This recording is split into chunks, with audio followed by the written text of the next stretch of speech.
Okay, so when I'm introducing the leg lift into the walk, I aim to touch the inside hind leg as it's on the floor to try and get it to lift off the floor a little bit quicker out of rhythm than what it would normally. And if you get the timing right in doing this, you'll initiate the first kind of step of half a diagonal pair with the left hind leg and the right front leg.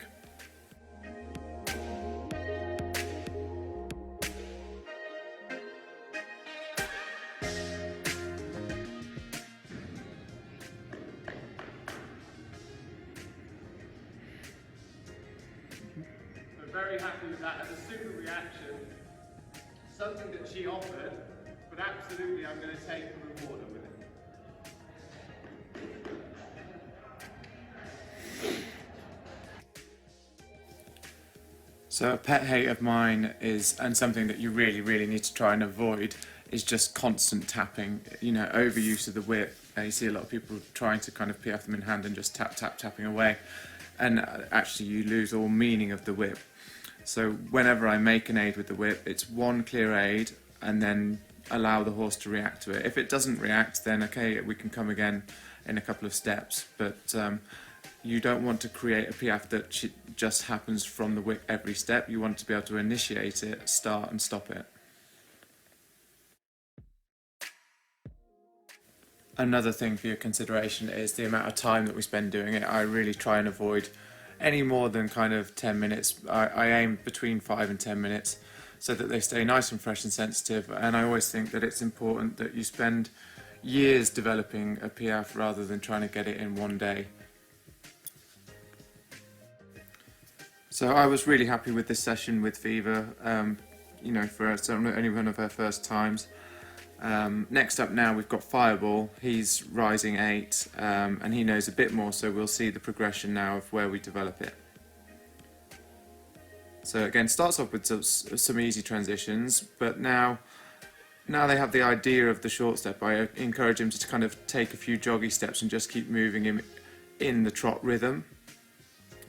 And then bit by bit from that, what we'll start to do is, as he takes short steps for himself in a trot rhythm, staying on my body language, I'll start to then sculpt those diagonal steps with the whip a little bit towards the piaffe in the transition on the way down. So you'll see as he comes back, I just give him a little touch, and he offers a few really great steps there actually that I was really happy with. Again, I wasn't expecting that much, but he offered it, so I took it, and if that happens, just make sure you give them a big pat and give them a reward. Before you start thinking too much about your piaffe steps, what you want to have is a really easy jog that you don't need to keep hassling him to do. So once you start the jog, that he jogs away for himself, and you can just keep taking another step and another step. And when he's at that point, then you can add a little aid in to sculpt his bottom down a bit by just pressing the whip on the top of his bum. And each time you do these transitions back, you can just ask for a little bit more as he grows in confidence, and you'll feel kind of how many steps you can get easily. The point is that he does it for himself, not that you force it.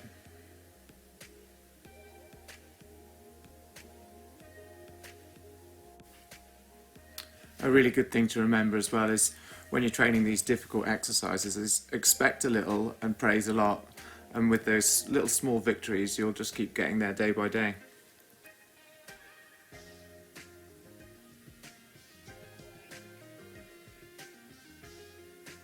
And I'd say Fireball is probably at least 2 years away from Grand Prix, so he's got plenty of time to develop that piaffe and gain strength to be able to sit and take his 12 steps on the spot in the future. Thanks for watching, guys.